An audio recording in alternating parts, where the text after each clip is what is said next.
be in the same, it'll just be Tracy and then me. It won't be me and Tracy on the screen at the same time. Okay, we're live. Okay. Good evening, or afternoon, or morning, or middle of the night, or whatever time it happens to be, wherever you are in the world. And isn't it wonderful that we live in a time when we can truly welcome and include people from all over the world to this session. My name is Tracy Radosevic. I'm the Dean of the Academy for Biblical Storytelling, and it is my delight to welcome you tonight to the first of 3 keynote sessions on biblical storytelling in difficult times.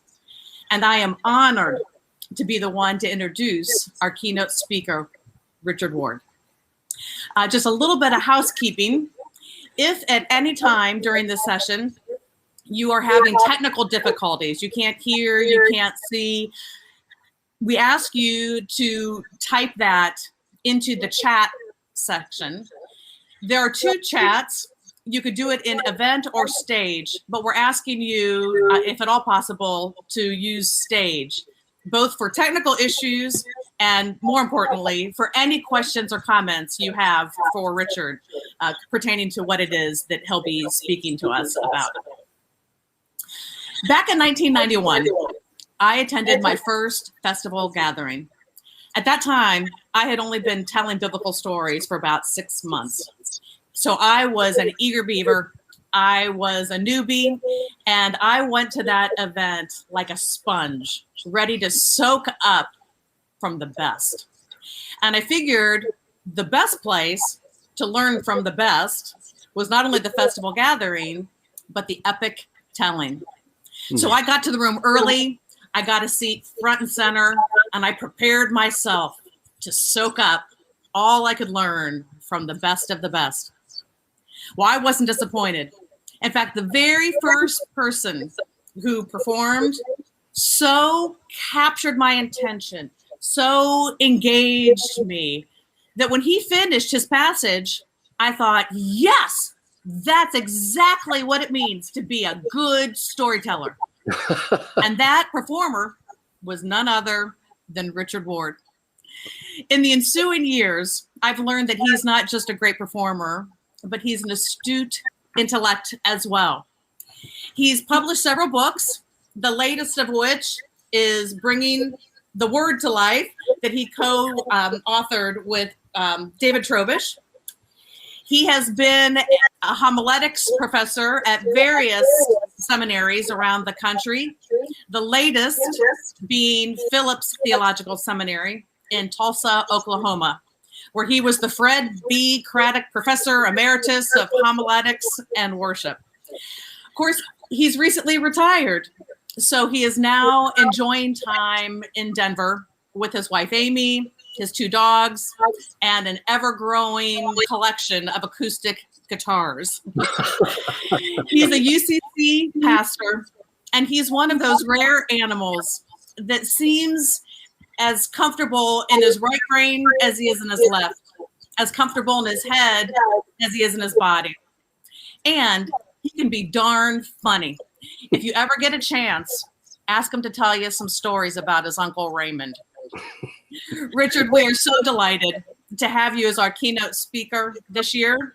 And in these difficult times, we are anxious to receive what you have to give us in your talks on biblical storytelling in difficult times. Thank you. Thank you, Tracy. I'll start by bringing you greetings from Bozeman, Montana, not Denver, Colorado, because for several years now, my wife and I have come up here to get out of the heat. Unfortunately, we've come up here during a heat wave. And speaking of difficult times, it's evident that we're in a difficult climate situation. There's several fires in the area, and our beautiful Bozeman, Montana is smoky. And so nevertheless, we're here enjoying a time away, and thanks to this kind of technology, for the first time in several years, I've been able to join you in the gathering, in the festival gathering. So the only thing I would want to change about the title, and I think it'll become evident, or the theme title, is I wish that we had called it, I wish that I had caught it in time, Storytelling in Troubled Times, because you're going to be hearing a lot about trouble over the next 3 keynote presentations. I want to introduce a prayer to you that I like to call a storytelling prayer. It comes out of the tradition of the Baal Shem Tov, and after the prayer, I'm going to tell you a story out of that tradition of the Baal Shem Tov, who was a Jewish mystic rabbi in Poland in the early 18th century. He was known for his mystical identification with words and letters from the Hebrew Bible. And so I thought that's quite appropriate for what we'll be talking about biblical storytelling. This mystical attraction to the words of the Bible themselves that we will try to translate as we work together into our own speech. So I begin with a storytelling prayer that comes out of that tradition, the Baal Shem Tov. I'm not the storyteller you deserve. I don't know enough about your teachings or about the movement you started.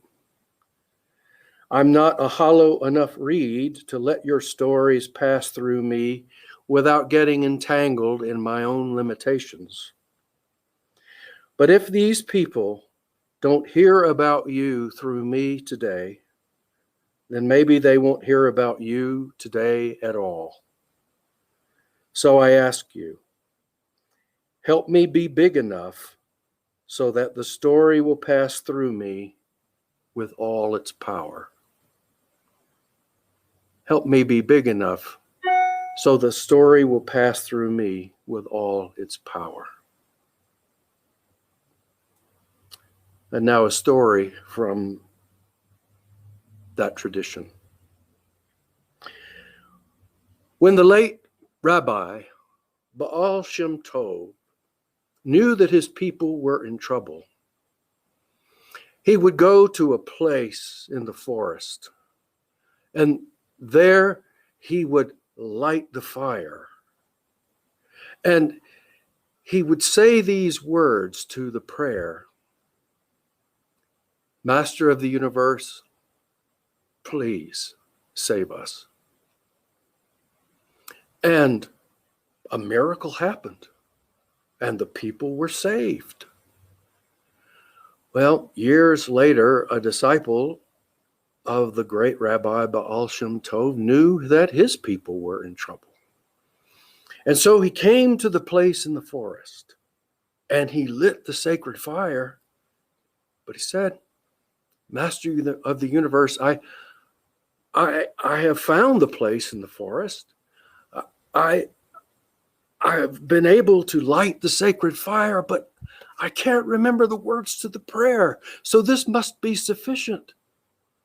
Oh, and it was sufficient. A miracle happened, and the people were saved. And then years later, a disciple of the great Rabbi Baal Shem Tov knew that his people were in trouble. And so he found the place in the forest. But he fell to his knees and he says, Master of the universe, my people are in trouble. I have found the place in the forest, but I do not know how to light the sacred fire.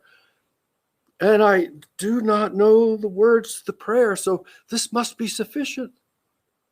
Oh, it was sufficient. A miracle happened. The people were saved. And then not too long ago, a rabbi sat in her study. And she knew that her people were in trouble. And so she fell to her knees and she said, "Oh God, my people are in trouble. I do not know the way to the place in the forest. I do not know how to light a sacred fire. I do not remember the words to the prayer. But I can tell the story, and it must be sufficient." Oh, it was sufficient. A miracle happened, and the people were saved because God loves stories. And that's a story out of the tradition of the Rabbi Baal Shem Tov. The story makes a bold claim that in difficult times, that in times of trouble, stories are sufficient to address the trouble. So I don't need to tell you that we are facing some trouble in our time. You probably have a list. Climate change is on my list of things that trouble me.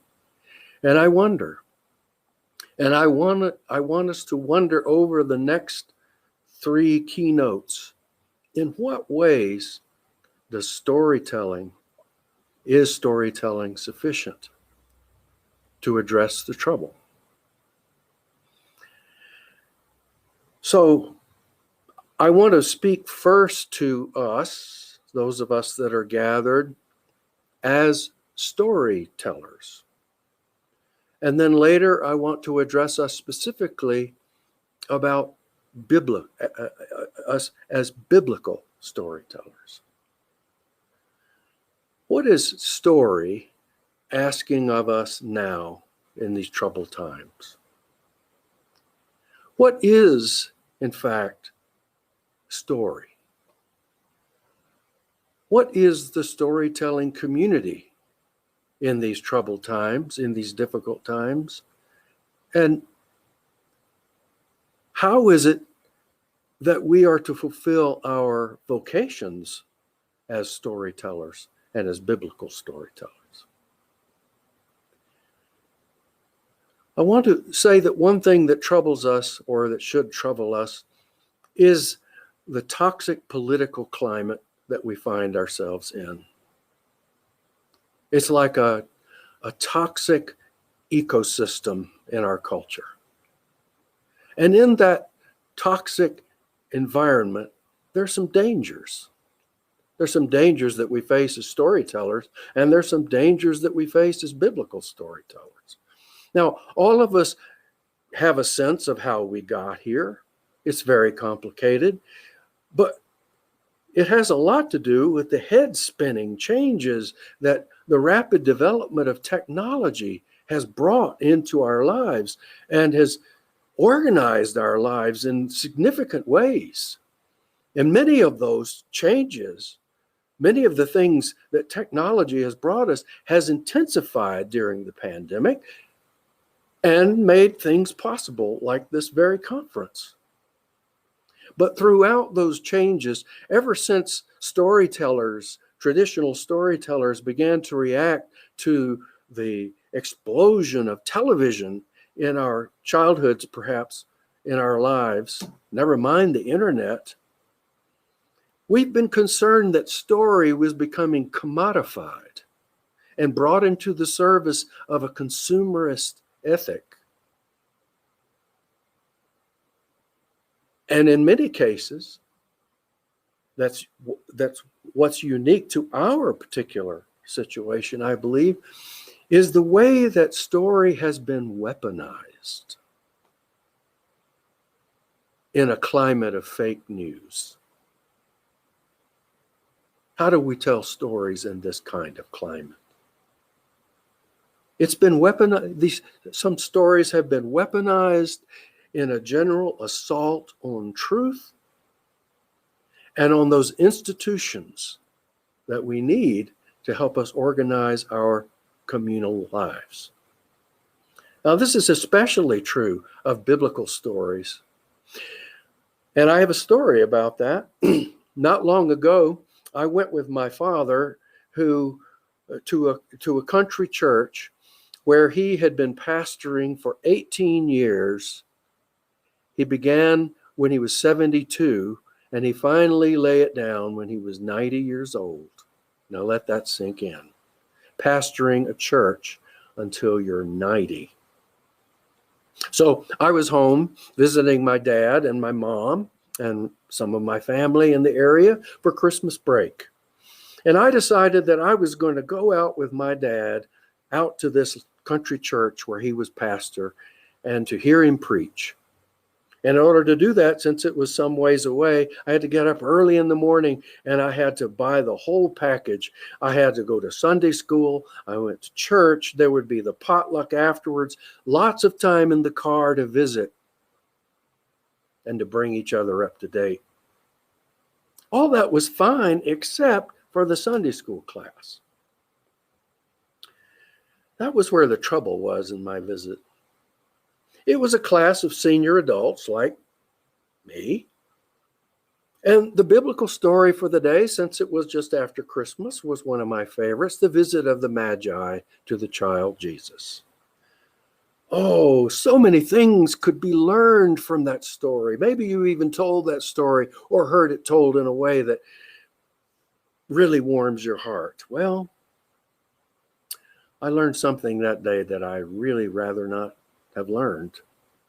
Imagine my surprise when the woman teaching the class, using official denominational curriculum for senior adults, turned that wonderful story of eyes opening to the child Jesus and the gift that he was to creation into a clobber text for assaulting, wait for it, gay and lesbian people.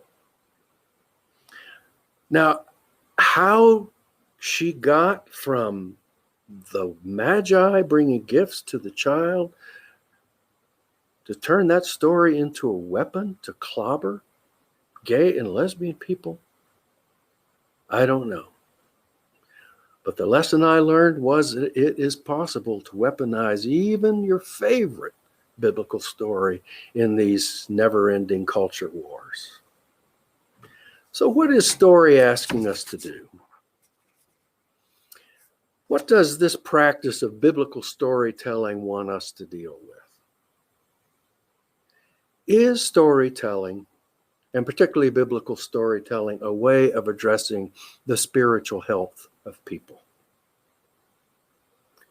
What this story of the Baal Shem Tov and his successors suggest is that there are things that are intrinsic to humanity that are valuable for spiritual health.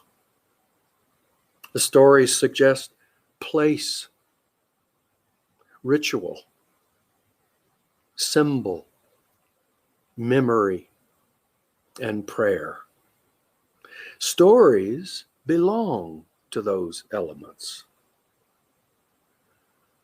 Ritual, place, memory, prayer, stories, intrinsic to the spiritual health of humanity. Now, if I were the rabbi in this story, she isn't named, but if I were the rabbi in this story, I'd be concerned that in our time, what makes our time so troubled and so difficult is that we are losing much of what is intrinsic to humanity. The 24-hour news cycle, for example, puts us in front of a fire hose of information, of data. But without ritual, without place, without memory, it's hard to translate that into a strategy for living. As we stand there, rituals are broken. Places are sold and overdeveloped. Memory fades, and prayer gets smaller and smaller. And stories? I don't know if you remember the movie The Crying Game. Something in that movie was brought to my attention not long ago. The movie starts out with in the time of trouble in Northern Ireland, in the time between 1960 and roughly 1990, in the 1990s. The movie was made in 1992, and the troubles were very recent. In the movie, a British soldier who is black is kidnapped by a group of IRA members of the army, soldiers of the IRA army. And the idea is to hold him hostage so that one of their leaders, who is also in prison, will be released. An exchange will take place, and each could return to their own. But something goes wrong.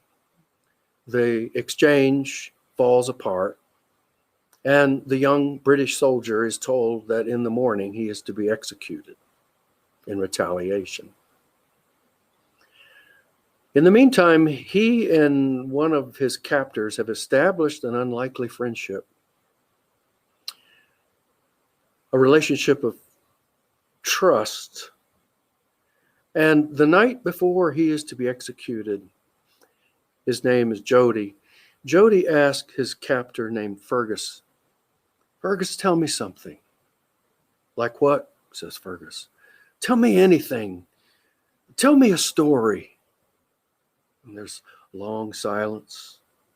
And finally, all Fergus can respond is with some words from St. Paul.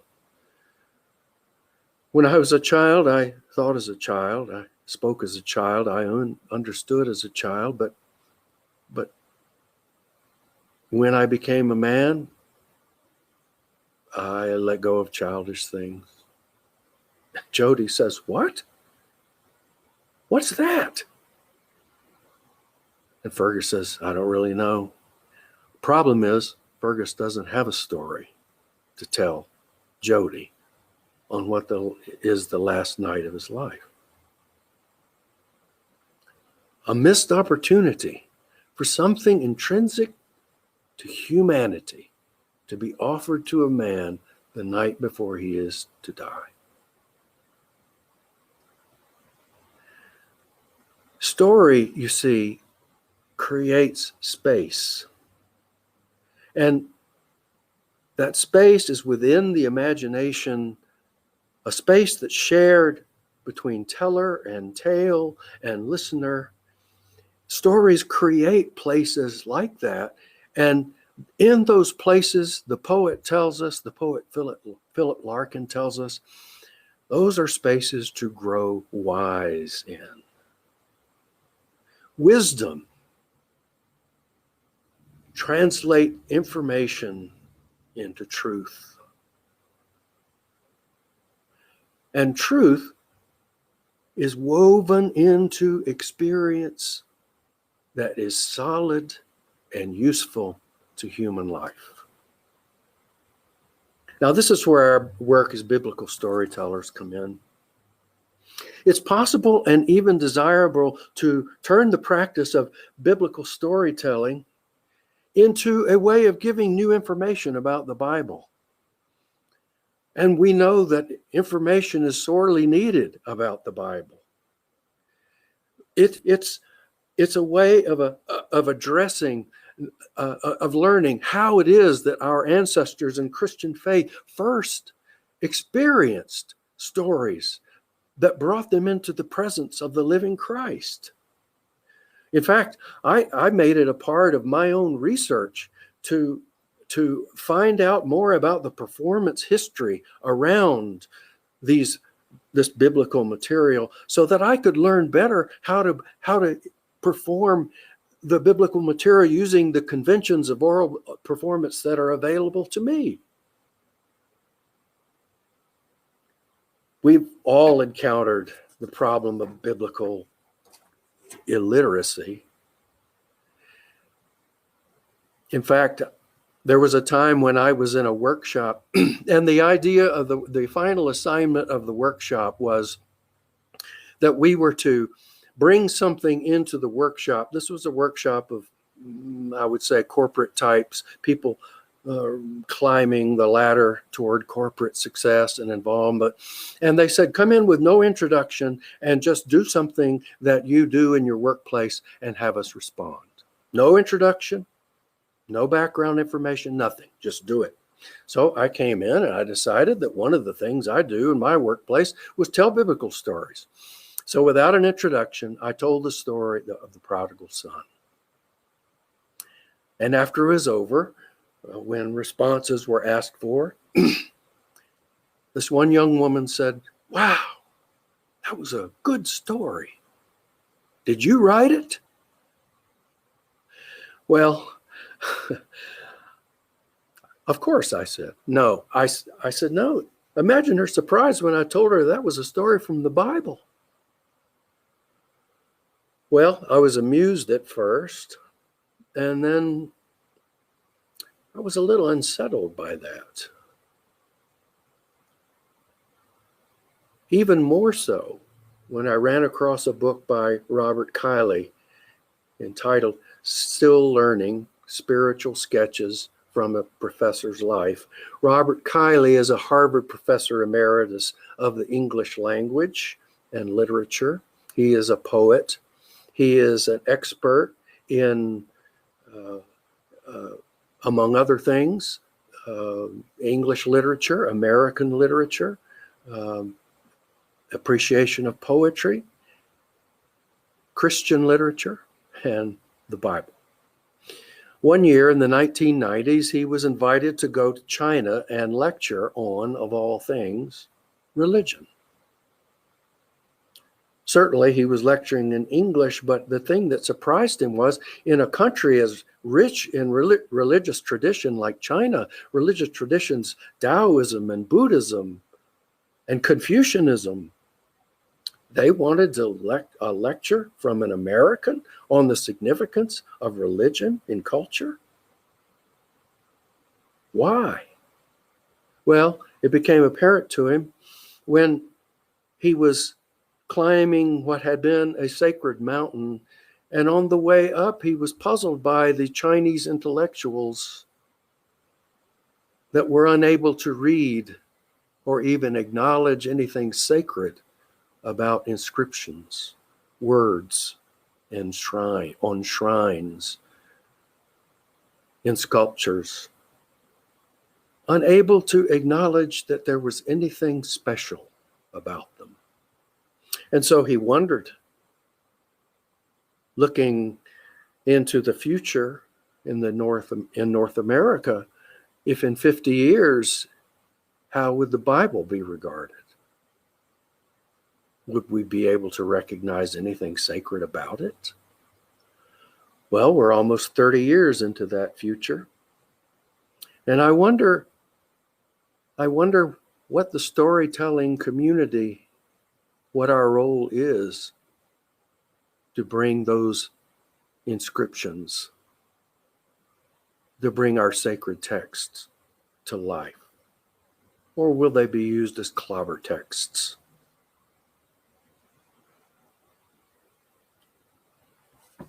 Well, we're 30 years into that future, and there's more access to the Bible than we could have ever imagined. We got Bible on internet. We have all kinds of publications still of Bibles and books with different things, people referring to the Bible all the time. And yet it seems that Christians really don't know what to do with it. I got into the biblical storytelling world because I was concerned, it seems almost naive now, I was just concerned by the way the Bible was read in church. It was read as if nothing was happening. It was flat, disinterested, uninformed. And I wondered, Is that the best we can do with what we call the church's book?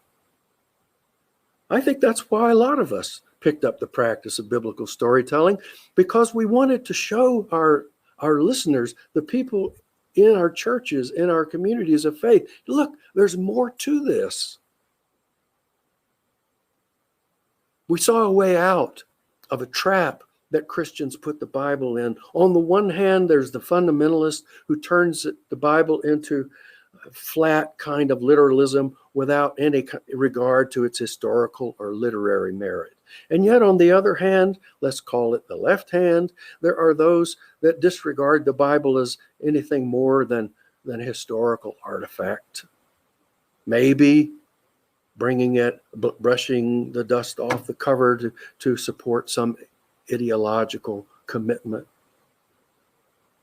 And through biblical storytelling, we found a way out of the trap. We take the words of the text very seriously, but also the background of the text. In order to translate the words from a biblical text into something that we would say, we would put our own experience of the text into it and bring the text to life. Maybe, we thought, maybe we could awaken new interest in the Bible through working at biblical storytelling. Maybe the voice that spoke to St. Augustine so long ago would speak to us again, saying, pick up and read. And it changed Augustine's life. But what then? Is it just a tool to address biblical illiteracy? What else does biblical storytelling require of us in these troubled times? Barbara Brown Taylor is an Episcopal priest who writes about life in the Spirit, and she often draws on her personal experiences in the parish, particularly her early experiences as a priest, to write about that life in the Spirit. She tells of a time when she was in her first parish in Atlanta, Georgia, in downtown Atlanta. And as associate rector, one of her responsibilities was to plan programs in adult education. So she did the responsible thing, and she did a poll and a survey about what people were interested in. Well, it came back an overwhelming interest in the Bible. We want more Bible study. All right, then, there are biblical scholars crawling all over Atlanta. All she needed to do was bring in any number of biblical scholars, both Hebrew Bible, Christian Bible, to come in and teach the Bible. The problem was that when she would bring these teachers in, nobody would show up. Very few. Then it occurred to her. They weren't so interested in the Bible as they were interested in God. It turns out that Biblical Appreciation 101 in the parish was really a God thing. How does biblical storytelling become a God thing? I think it becomes a God thing when we realize that there's something theological, there's the word, there's something theological, strands of theological themes and experiences and virtues that run through the very process of learning how to perform a biblical story. Yep, I use the word performance. And these days, when you have a term like performance, you better be quick to say how you're going to use it. You may hear that word around as you do your workshops, people using the term performance, and you may wonder, well, you may associate it with something negative, like, well, I'm faking. I don't want to fake it. I want to speak the truth. I want to be authentic. I don't want to be a performer. Well, I think we've done a pretty good job in the network of separating the word performance from some of its negative connotations, like, well, that's just dramatic or that's fakey, the opposite of the very thing that I want to be doing. We come by that honestly because what a performance historian by the name of Jonas Barish called an anti-theatrical prejudice is embedded deep in the memory of the church. So it's understandable that we have squeamishness about it. So we just have to be clear. I'd like to start with just defining what the word actually means. It comes from the Old French, parfournier, which means to complete or to carry through to completion. It literally means, in another way of looking at it, form coming through. Now let's apply that to biblical storytelling. First, you understand that the text that you're selecting as a biblical storyteller comes from the Bible. And we will learn in the network that the Bible is not so much of a book as it is a library.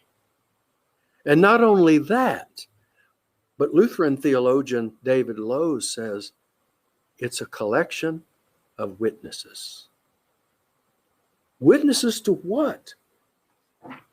Witnesses to what the speaker in the text is saying about the character of God and the activity of God in creation. This form of that witness comes through your voice, your body, yourself. When you do that, you're doing theology. You're working toward an incarnational interpretation. Another way of putting that is you're taking a text and you're putting some sweat on it when you turn it into living human speech. Now, that doesn't come without trouble, and I'm going to go into that in the next keynote next week. But for now, I want to say what the miracle of that is. The miracle of that is that God takes an imperfect process, like performing a text, and likes it as a way of revealing what God is about. Now, sometimes you're going to run into a text, of course, that bears witness to a God that you don't understand, and an activity that God is attributed, that God gets credit for, that God, your understanding of God, knows nothing about. You know, at this point, what I'd like to do, in that case, by the way, in that case, you turn it into a counter story. You put another story alongside it that's closer to what your witness is. To explain what I mean, I'd like to use a biblical story.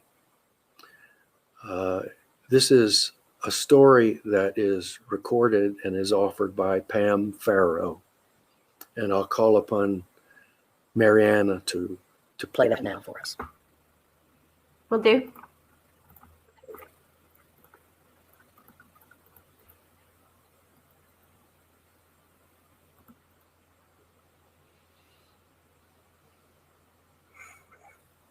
It was now 2 days before the Passover and the festival of unleavened bread, and the chief priests and the scribes were seeking a way to arrest Jesus by stealth and kill him. They said, "Oh, not during the festival, but there could be a riot among the people." And while Jesus was at Bethany, in the house of Simon the leper, and seated at table, a woman came. A woman carrying an alabaster jar filled with ointment of pure nard, very costly. And she broke the jar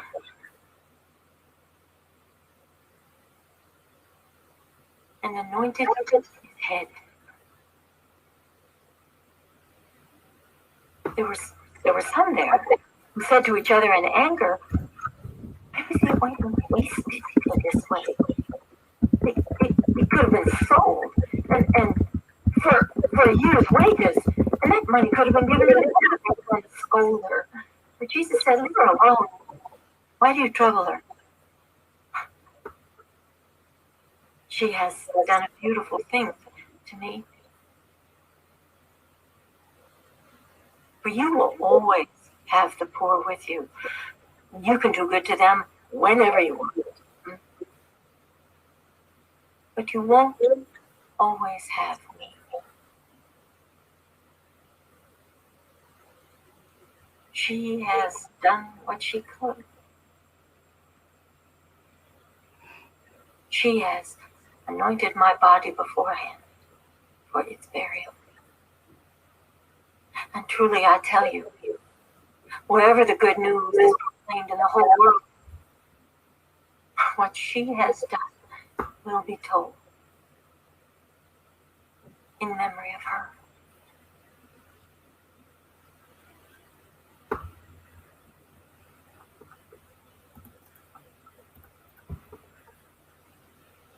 Thank you.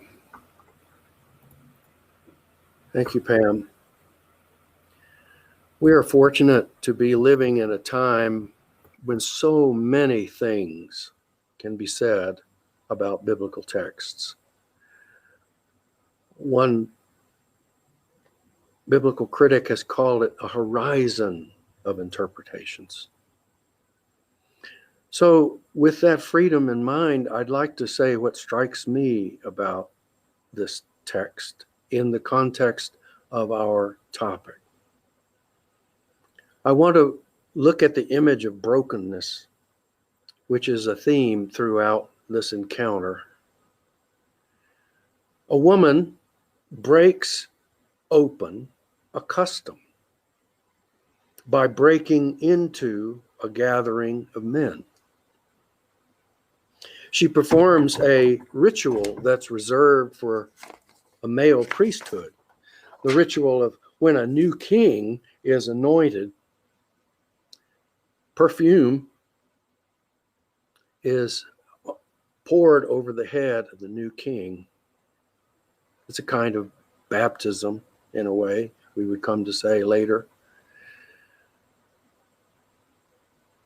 What's broken is something very precious, something that cost a lot. And this is descriptive of for me, of what biblical storytelling is about. Bringing in something that cost a lot. And through performance, breaking it open. And in breaking it open, something profound about the character of God in Christ is revealed. And not only is that vessel, that text, broken open, but so also the performer is broken open. Broken open in reverence, in a way that's startling, in a way that's arresting, in a way that paves a way toward confession and witness. Jesus is known in some configurations of the Trinity as the second person of the Trinity, as the broken man. The image of brokenness on the cross is another way of saying Jesus breaking open his life so that God's love could come forth, and so that the power of death could be overcome. Brokenness is what we do, what we deal with as performers, breaking open a text breaking open our lives, making ourselves vulnerable so that God's grace and God's love can be revealed. That's my understanding of performance, of sacred performance. And I want to leave you with this. The work that we do is sacred work. And by the way, God loves stories. Thank you.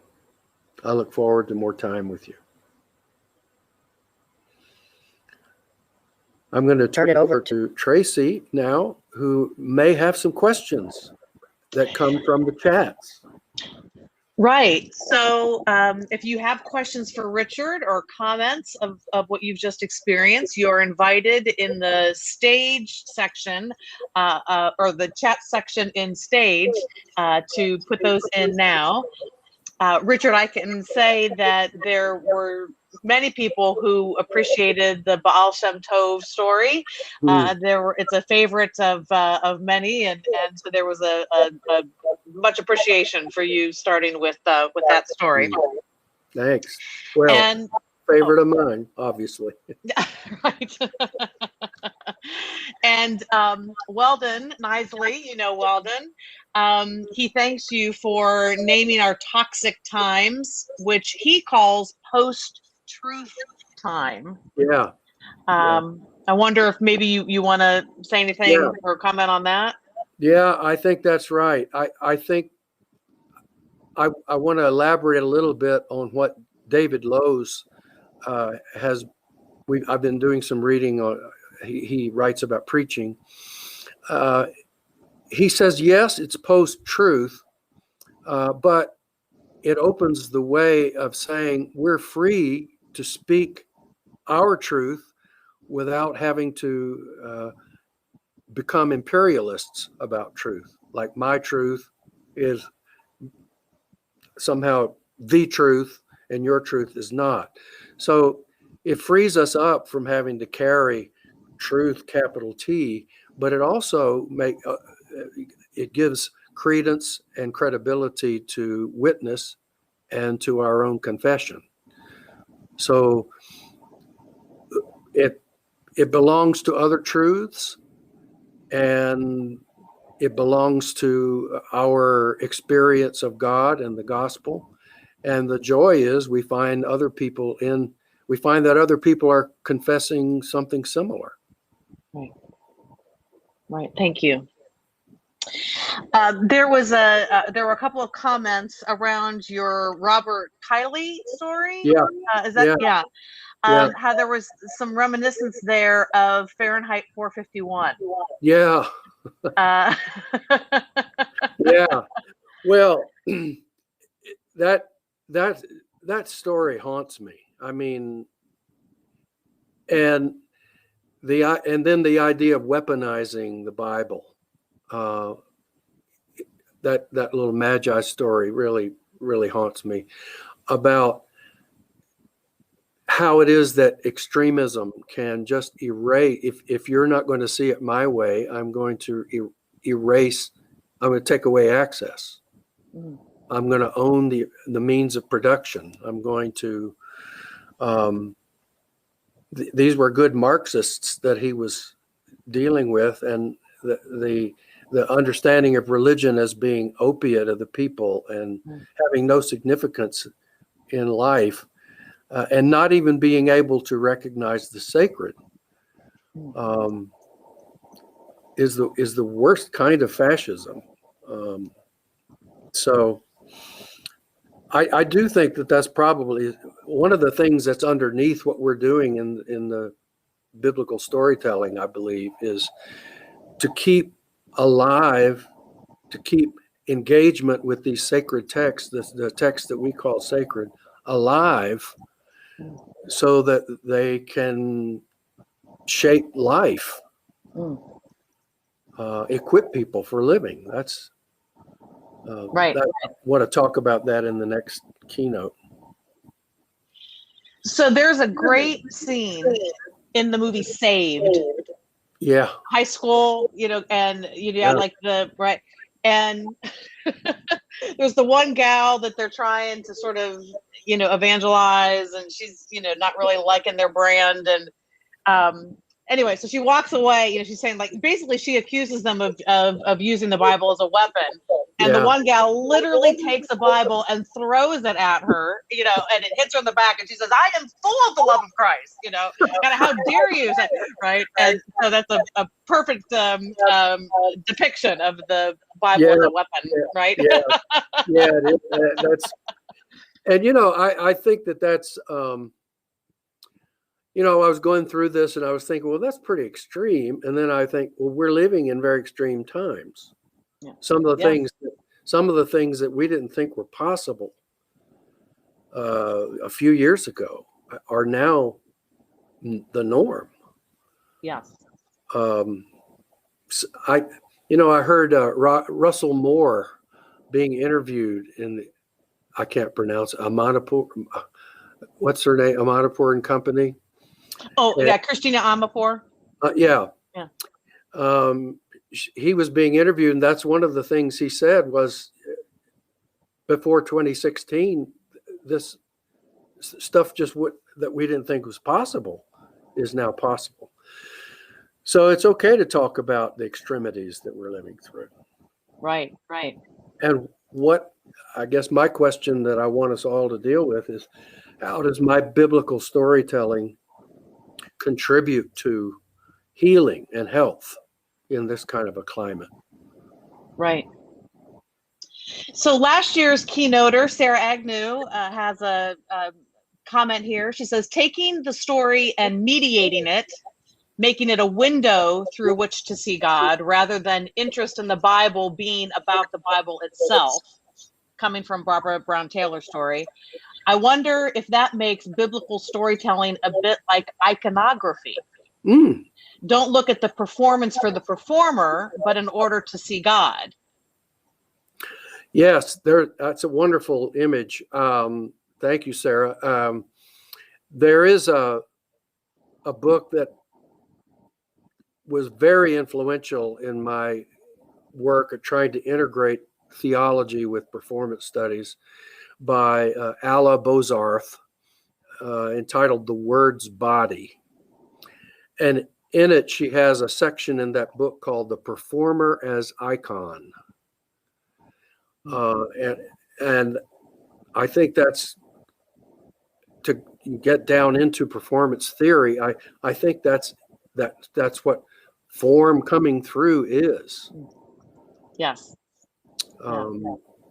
So, and it's an emergent quality, it's a dynamic quality, and the performer does, in a sense, become an icon of the text, not just a biblical text, but any text that you would bring out of literature. Right. Drew Willard asks, what are some venues for engaging others? Oh, what I find, hi, Drew. One of the things that I have found that has been so incredibly, such a gift from this Zoom technology, is I'm a part of 2 story circles. And one of them is the Story Dojo. And one of the things I like about the Story Dojo, Mary Alice Arthur is the convener of that, is that they're taking on some social issues, justice issues, and asking these hard questions, asking people who have different expertise about the connection of story to psychology and politics and environment, and then I'm part of another circle that is a storytelling circle out of Montreal. It's just a gathering of storytellers getting together to tell stories, and you can't avoid telling stories in the context that we're in. Right. So those are 2 that I would mention that 2 years ago, I would not have known how to connect with. It's a silver lining of the pandemic. You know, that we have been forced, maybe kicking and screaming, but, you know, to learn how to connect over broad or you know, long distances. Well, I'm also mindful of the way the storytelling community, such as it was in the mid '60s, began to create a counterculture to the effects of television, and how they were able to adapt by reclaiming folk art and festival and community, and it was a revival. One writer calls it a revitalization movement to create a more satisfying culture. And I think that's the historical analogy to what we've been going through recently. We had pandemic, we had awful politics, because story is so intrinsic to human flourishing, it's responding by creating these counter movements. Yes. So Rachel Dahl says that a large part of the power of storytelling for her personally is the relationship that she has with the story as she journeys with it while learning it. Yeah. And she says, I hate that the audience only gets to hear it once, you know, because she's got this whole journey, the audience hears it once. So any reflection on that? Well, I'd like to defer to the second keynote, if I may, on that. I have an image about that I'd like to share in the second, but I don't want to give it all away now.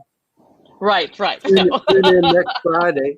But yes, I think there's something intrinsically valuable for the storyteller to open up the process.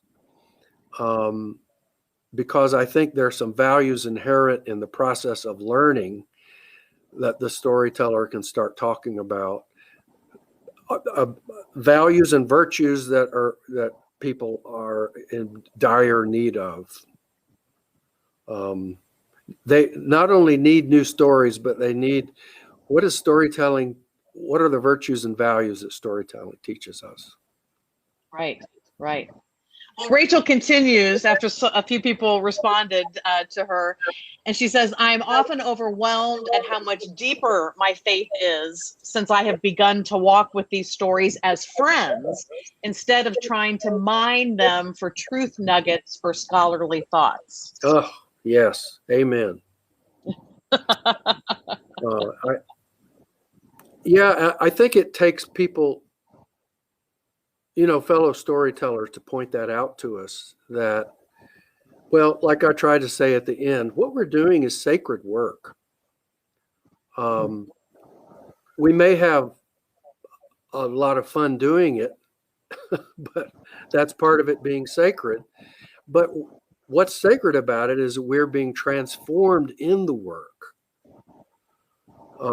Just as the stories are being transformed, being given a new future, really, or another future, than they might not have gotten had people started to say, hey, let's start telling these things. So right.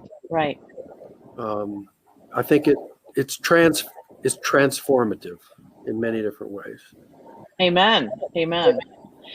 I just wanted to throw out a book that Weldon recommended. Jonathan Rauch's brilliant new book is called The Constitution of Knowledge in Defense of Truth.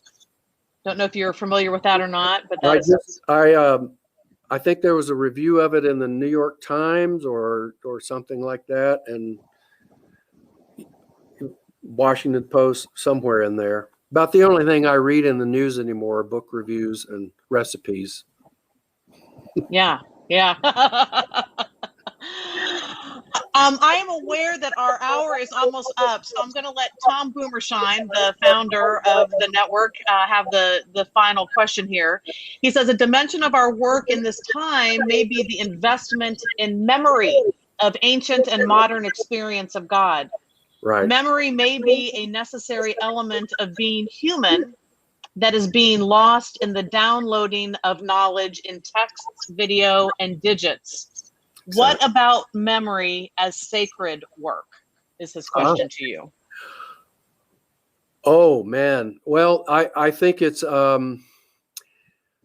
it has to do with establishing our own witness and our congruity with other witnesses, with the communion of saints, by carrying on, by reinterpreting memory, and by therefore activating our own memories of experiences of God. And oftentimes that has a narrative frame. I think that one of my big mentors about that was Fred Craddock, saying the church is in danger of losing its memory when it loses its sense of ritual and place and forgets its story. He said that over and over again in workshops with preachers. It wasn't so much let's all become storytellers to make our sermons more interesting. It's let's become storytellers to remember what is sacred about our faith. It's not just doctrine. It's that memory. So thanks for that. Yeah. It's also something God delights in, I believe. I hope so. So, Richard, any parting words, any other carrots you want to dangle in front of us to tease us for your next two keynote addresses? Well, I'm going to be telling two of my, I'll have told, sometimes I'll tell them, and others will help me tell two of my favorite stories. So I look forward to just being able to dig into those and to connect them to the sacred work that we're doing, and share them. Well, we look forward to that. Thank you, Richard. Thank you, participants, for being here and for your good comments and questions. I want to remind you that the festival gathering proper, the virtual festival gathering, the VFG, begins next Friday, noon Eastern Daylight Time, and will go Friday and Saturday, ending at 5 o'clock, I believe. Closing worship's at 5, so 5:30 to 6. We'll Eastern Time again. Will end on Saturday. So we hope that you all will be there, whether we're able to see you or not. And in the meantime, tell lots of stories. Thank Good you. night.